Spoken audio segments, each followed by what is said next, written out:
तुम्ही होते म्हणून तुकोबाराय जन्माला आले, तुम्ही होते म्हणून सर्व संत समाजामध्ये जीव जन्माला आले, तुम्ही होतात म्हणून राजे घडले.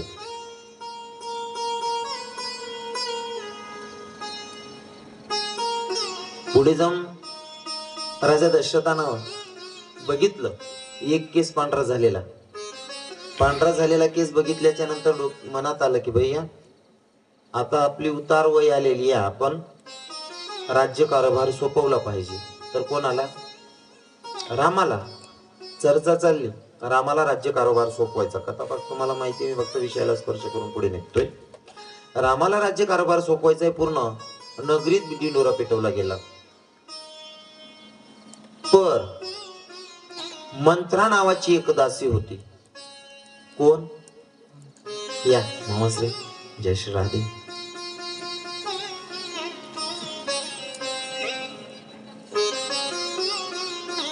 असं कसं एकटा मामा ही जायला का?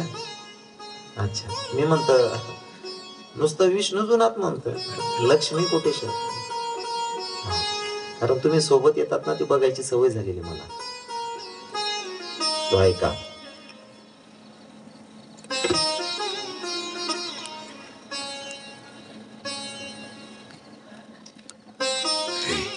सोबत कोण घेऊन आलं होतं मंत्रीला? मंत्र कोणासोबत आलती?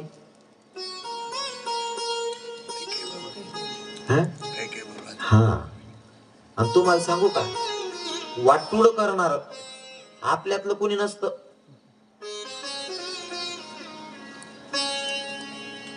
ते बाहेरून येतात.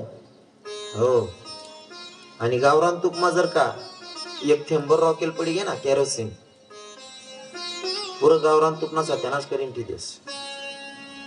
हा, मनीषीन आई केरोसिन पासून दूरच राहू. हाय कताई नाही जस सांगता येत नाही, ब्याशीनच राहू. आणि ते आवर्जून चांगला कामा किडा पाडस. कोण? रॉकेल. आमनाकडे खेळा मागू त्याला घासतील बी म्हणतोस ना तुमनाकडे. हा ते काय नाही, ते दिखतच नाही बा. पहिले राहायचे हा ते काही दिसत नाही. पहिले रेषांमध्ये मिळायचं ते. आणि सांगू का तुम्हाला, चांगल्या कामामध्ये अडथळा आणणारा तो कधी सुखात जगू शकत नाही. मी एक शिकत राहतो बरं का याच्यामधनं. चांगलं जे मटेरियल असतं ते घेत राहतो. 2000 मध्ये, जास्त लांब नाही जायचं आपल्याला, 2000 मध्ये डिझेलचा भाव काय होता ज्ञानदादा? 75 रुपये. 80 असेल, बरोबर आहे ना? आता ह्या 2-3 वर्षामध्ये 100 ओलांडला. म्हणजे भाव वाढला त्याचा. जे गहू मी लहानपणी 700-800 रुपये क्विंटलने आणायचे, मला चांगलं कळतं, 1000 पर्यंत भाव होता गव्हाचा, तरी शेतकरी खुशी माई घेत. त्या गव्हा ते 2500 रुपये क्विंटलने विकले जातात. भाव वाढला. मला फक्त फिक्स नाही, फक्त भाव वाढतो. पण कोणाचा वाढतो भाव? जे चांगलं आहे त्याचं. 1998 मध्ये आग पेटी कितला मग भेटे? 50 पैसा, 1 रुपया मग. बरोबर आहे ना? 1 रुपया मग भेटे. 98 मा बी 1 रुपया भाव होता ना, ते बी 1 रुपया मा काय राहिली. कारण तिला चेटाडान सवय आहे ना, चेटाडणार ना भाव नाही वाढत. सही बात आहे ना? पेटवणाऱ्याचा भाव नाही वाढत. म्हणून होता आलं ना तर पेटलेल्याला विझवणार बनावं. इथंही सांगेल, घाण पाणी होतं, एक दारात पडलेलं पोरग ते पाणी फेकत होतं. बापू शरत, बेटा पाणी फेकू नको. पोरानं सांगितलं, पप्पा ते पाणी घाण आहे म्हणून फेकतोय. बेटा ते घाण पाणी जरी प्यायला कामी आलं नाही, पण कमीत कमी आग विझवायला तरी कामात येईल. राहू दे त्याला. बनायचं असेल ना तर पाणी बना. जाणणाऱ्याची किंमत वाढत नाही दादा. मंत्राना कळ लावली. कैकेयी मातेला सांगितलं, कैकेयी राज्य कारभार जर रामाकडे सोपवला गेला तर तुझ्या लेकराचं काय?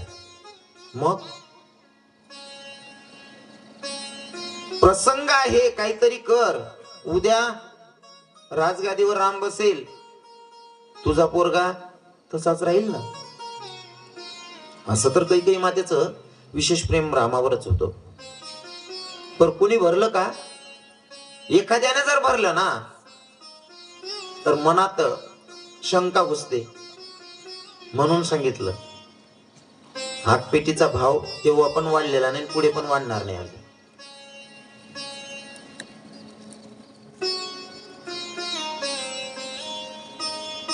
चांगल्या व्यक्तीप्रती जर का तुमच्या मनात कोणी काही भरत असेल तर एकदा इन्क्वायरी करा, ही बात सच्ची है या झुटी है. जर तुमच्या मनात कोणी द्वेष फैलवत असेल तर एकदा त्या माणसाच्या जवळ जा, हे खरं आहे का? कोणी जर म्हणलं असेल तुमच्या प्रती असं म्हणतोय तर तुम्ही त्या माणसाला जाऊन भेटा. हे फक्त दुसऱ्याचं ऐकू ऐकू आपण माणसं तोडतोय, आणि आपल्याला माणसं तोडायची नाही. आपल्याला आहे ना, तुमच्याकडे देवाऱ्यात ती साखर चौथ असते ना, गोल रिंग मध्ये देव गुंफलेले असतात ना, तसं आपल्याला त्या रिंग तयार करायची हो माणसांची, तोडायची नाहीये. अजून सांगू का, मला माणसं जोडायला आवडतात, ते माझ्या स्वार्थासाठी नाही. एखाद्या गरीबावर जर प्रसंग आला ना महाराजजी, एखाद्या गरीबावर जर प्रसंग आला, एखाद्याच्या पोराला काही प्रॉब्लेम आहे, छोटा मोठा आजार आहे, त्याच्याकडनं 2-4 लाख रुपये नाही जमा होत, आणि एकटा मित्र 2-4 लाखाची मदतही नाही करू शकत, पण एक मित्र एक चांगल्या मित्रासाठी 1000 रुपये तर देऊ शकतो ना. असे जर 200 मित्र जमा केले, 1000 जमा केले तरी 2 लाख रुपये जमा होतात. म्हणजे सहज संकट टळतं ना. म्हणून आपण अशी साखळी का नाही जमा करत? उलट काय होतं माहिती का, 10 लोक जुळले ना तर त्या 11व्याला असं वाटतं, यानं पांदळ कवय कट करू.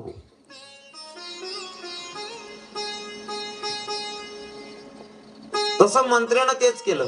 कैकेयीच्या मनामध्ये वाईट भरलं, आणि कैकेयीच्या लक्षात आलं आपणही आपल्या पतिदेवाकडनं 2 वर मागून घेतले होते, आता ते मागायचा वेळ आलेला आहे. प्रभू रामचंद्रांचे वडील राजा दशरथ गेले आणि कैकेयीला आनंदाची बातमी सांगावी म्हणून, कैकेयी ऐक ना, उद्या आपल्याला राज्य कारभार रामाच्या हाती सोपवायचा आहे, राजगादीवर रामाला बसवायचंय. हे ऐकल्याच्या नंतर कैकेयी माता नाराज झाल्या, नर्वस झाल्या, आणि दशरथ राजाला म्हणतायत, तुम्ही रामाला बसवणार? म्हणले हो. म्हणले ऐका, क्षण चांगला, तुम्ही मला 2 वर मागायचं वचन दिलेलं आहे. म्हणले हो. मग मागायची वेळ आलेली आहे. राजा दशरथ म्हणताय, माग कैकेयी, तुला काय मागायचे? कारण याच्यापेक्षा आनंद कोणता असू शकतो की माझा मुलगा राजगादीवर बसणार आहे, माझ्यासाठी याच्यापेक्षा मोठा आनंद कोणता असू शकतो? माग, तुला जे मागायचं असेल ते द्यायला तयार आहे. कैकेयी मातेनं मागणी मागितली.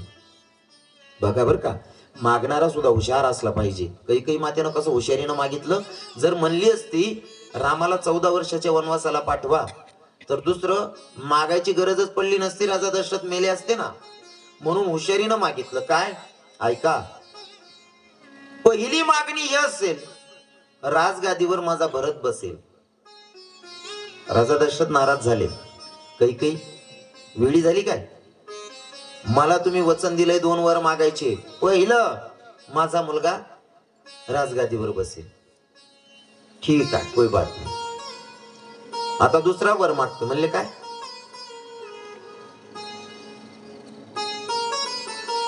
रामाला 14 वर्षाचा वनवास. राजा दशरथ म्हणतात, कैकेयी जगातलं सगळं सुख मागून घे ग, पण माझ्या रामापासून मला वंचित नको करू. कारण राम गेला ना, जीवन नकोसं वाटेल मला. दादा, राजा दशरथांचा मुलगा होता राम, राम गेल्याच्या नंतर जीवनाचा अंत करून घेतला.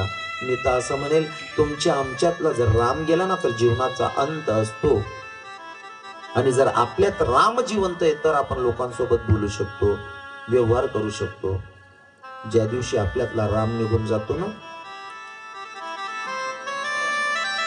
हे मग नाशिवंत देह, नाशिवंत देह काही कामाचं नाही. जोपर्यंत राम आहे तोपर्यंत त्याची किंमत आहे.